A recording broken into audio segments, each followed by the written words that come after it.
Pepatah gini, if you want to go fast, go alone.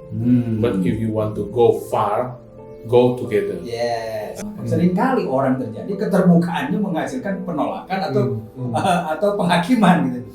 Betul. Apalagi kita punya sesuatu nih, ya nggak apa-apa Pak. Padahal kita tahu ini yang benar, yang pas. Sok mangga jalan duluan. Waduh.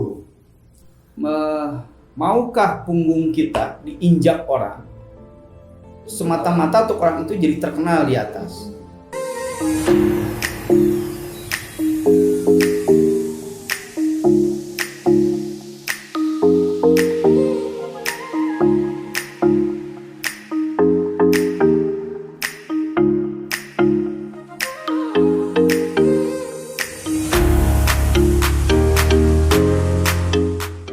Halo Sobat IM, senang bisa berjumpa kembali di segmen ini. Kita bicara tentang chemistry dalam industri ya.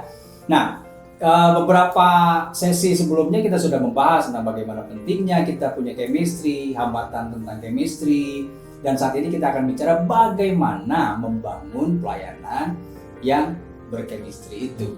Karena bicara ini kan bicara sesuatu hal yang tidak jadi langsung seperti mencetikkan, jadi nggak semudah itu gitu. Itu perlu upaya-upaya, perlu hal-hal yang kita kerjakan untuk bisa membangun chemistry itu. Nah, saat ini kita akan membahas tentang poin ini ya. Kira-kira siapa nih yang mau bagi dulu tentang bagaimana membangun chemistry dalam industri? Ya, ada pepatah gini, if you want to go fast, go alone. But if you want to go far, go together. Yes. Nah, ini chemistry itu ini. Kalau kita mau cepat sih sendiri aja. One man show aja. One man show aja. Lebih cepat kan. Ya. Tapi kalau kita mau lebih jauh, lebih panjang, ya sampai garis akhir nih kita harus bangun chemistry. Ya. Nah, makanya sesi ini penting nih ngebangun chemistry itu sebenarnya hal-halnya sebenarnya semua pada tahu lah. Ini bukan sebuah rahasia yang tersimpan. Sebenarnya tahu bagaimana membangun chemistry. Nah, tapi kadang-kadang orang tuh kurang mau bayar harganya. Karena itu memang mahal sebenarnya. Yeah. Mahal, perlu waktu, mungkin juga ada perasaan yang merasa gimana susahnya membangun chemistry itu, ada hal seperti itu. Nah, kita mau bahas sebenarnya hal simpel pertama untuk bangun chemistry adalah bicaralah soal keterbukaan. Dengan tim yang ada, dengan orang-orang yang Tuhan percayakan dalam komunitas, dalam ministry apapun, bisa nggak kita belajar terbuka apa adanya? Ya, kalau terbuka hal yang baik, ya semua juga bisa. Tapi ketika ada kegagalan, ada masalah, ada hal-hal yang mungkin dianggap, wah ini mah kurang baik nih untuk terbuka. Nah, sebenarnya disitulah kita berani mengungkapkan, menyampaikan. Nah, memang awalnya mungkin juga tim itu ketika kita terbuka, memandang rendah. Kamu ternyata begini ya. Betul. Ya. Ada hal-hal yang mungkin tidak dipandang gitu. Tapi ya itulah bagian proses. Akhirnya sampai satu tim itu punya nilai yang sama bahwa iya ya, keterbukaan itu sebuah hal yang harus kita bangun dalam tim ini. Yes. Karena itu adalah dasar untuk kita bangun chemistry. Yes. Setuju. Gimana kita mau chemistry dengan orang yang tidak kita kenal? Iya. Karena memang gini, orang terbuka itu perlu ada trust ya. Orang terbuka itu perlu trust. Orang gimana bisa terbuka kalau nggak ada trust? Dan saya melihat gini, setelah tahap terbuka ya, apa yang harus kita lakukan untuk membangun chemistry? Penerimaan. Keterbukaan itu harus disertai penerimaan, bukan penghakiman atau penolakan. Ya. Seringkali orang terjadi keterbukaannya menghasilkan penolakan atau penghakiman gitu. Betul. Nah, orang-orang yang punya chemistry, kita akan punya sebuah kesadaran penuh bahwa ketika saya terbuka, gue akan tetap diterima, gue akan tetap diakui sebagai kesatuan gitu ya. Jadi contoh gini, andaikan tangan melakukan kesalahan, masa kita potong tangannya? Kita obatin tangannya supaya tangannya sembuh dan bisa bekerja sama kembali. Itu kan butuh ada penerimaan ya. Itu salah satu value dari ini ya, dari membangun chemistry. Selain terbuka ya perlu penerimaan juga ya menurut saya. Yang lain mungkin bisa. Ya, mungkin kalau dari saya menyambung tadi yang soal penerimaan ya. Karena memang pada kenyataannya kan chemistry itu kan sebenarnya bicara soal membangun hubungan gitu. Ya. Nah, kenapa sebuah hubungan itu bisa menjadi sebuah chemistry? Sementara kalau kita tahu di dalam hubungan itu ada banyak perbedaan. Ya nggak? Ini kan menyatukan perbedaan ini tuh butuh nilai-nilai tertentu ya. Nah, contohnya misalkan kita belajar untuk tetap menghormati pendapat seseorang sekalipun nggak cocok dengan pendapat kita. Ini tuh nggak gampang loh. Ya, nggak gampang loh. Kita merasa bahwa menurut kita benar, menurut dia juga dia benar. Ini siapa yang mau memutuskan ini lebih baik atau itu lebih baik? Kalau dua-duanya memaksakan, pokoknya saya bilang ini benar, dia bilang ini benar, harus gimana ya? Nggak akan terjadi chemistry-nya. Nah, itu yang saya lihat tuh ada satu prinsip firman yang di sini dibilang begini, hendaklah kamu dalam hidupmu bersama, Filipi 2 ayat yang kelima, menaruh pikiran dan perasaan yang terdapat juga dalam Kristus. Yang walaupun dalam rupa Allah tidak menganggap kesetaraan dengan Allah itu sebagai milik yang harus dipertahankan. Jadi kita belajar juga nggak mempertahankan ego atau pendapat kita. Ini yang nggak mudah menurut saya. Makanya kenapa banyak pelayanan-pelayanan yang berpecah, hamba Tuhan satu dengan hamba Tuhan satu, padahal tadinya chemistry tiba-tiba bisa pecah karena nggak belajar yang namanya jangan mempertahankan. Kalau memang itu dari Tuhan, saya yakin itu pasti jalan. Nah, yang masalahnya sakit atau kita tuh nggak enak kalau yaudah silakan Bapak jalan duluan. Itu nggak gampang.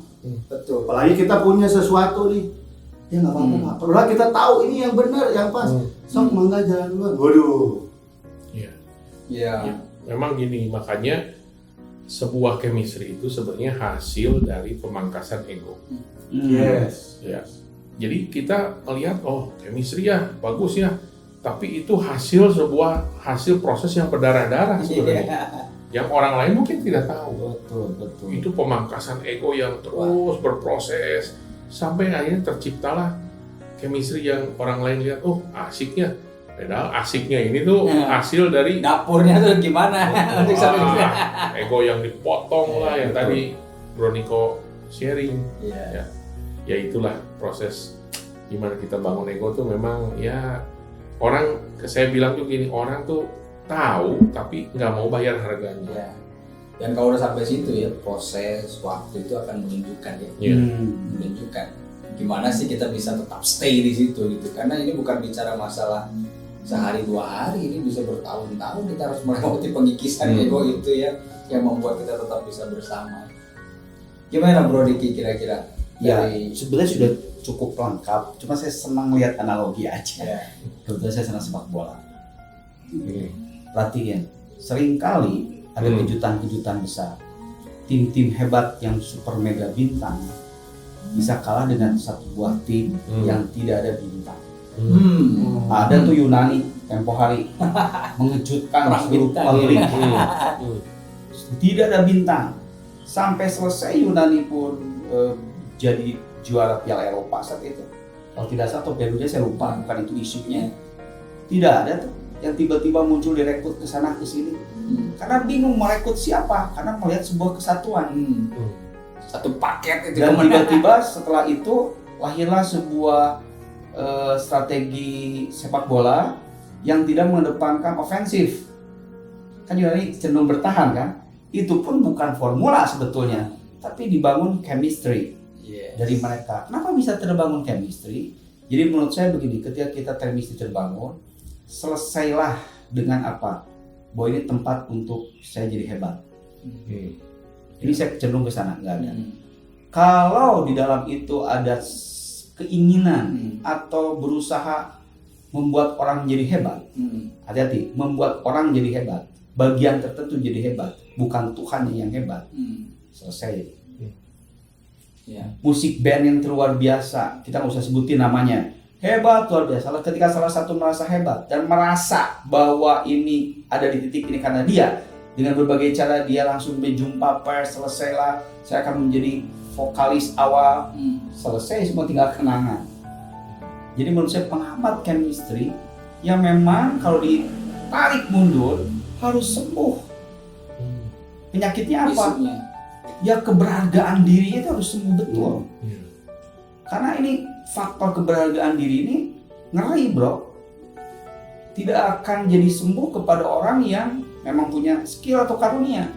Karunia bisa hebat, skill bisa luar biasa, potensi bisa dahsyat, tapi tidak sembuh. Ini bisa berabai juga menghancurkan tubuh Kristus. Nah, memang dalam proses chemistry ini sebenarnya saling menyembuhkan ya. Saling menyembuhkan satu dengan yang lain. Jadi salah satu proses membangun ini adalah bukan menerima udah jadi sebenarnya. Chemistry itu tidak terbangun ketika kita terima jadi. Justru kita harus saling menjadikan satu dengan ini, saling menumbuhkan satu dengan yang lain. Prosesnya memang itu yang seringkali kita harus. Teorinya begini, ini cerita-cerita dulu. Maukah punggung kita diinjak orang? Semata-mata untuk orang itu jadi terkenal di atas. Tapi yang diinjak itu merasa ikut senang dan ikut bahagia dengan yang di atas. Wah, sudah itu keren. Keren habis. Keren habis itu. Bukan yang di atasnya, yang di bawahnya. Keren habis, sudah keren habis. Jadi suatu saat perlu siapa yang di bawah di atas, bukan sebuah jadi saling mencari celah, saling menawarkan masing-masing. Dan sudah apa? Sudah terbiasa. Seperti analogi panjat pinang. Keren ya. Dari atas apa dibagi-bagi. Bagi-bagi. Pernah ada yang ngomong, si itu hebat di atas. Nggak ada. Kadang-kadang yang hebat di mana? Di bawah. Bawah. Kelihatan. Keren banget itu. Keren itu. Tapi kalau di bawahnya hebat, di atasnya nggak bisa juga. Nggak bisa juga. Jadi intinya apa? Panjat pinang belajar. Benar. Yes.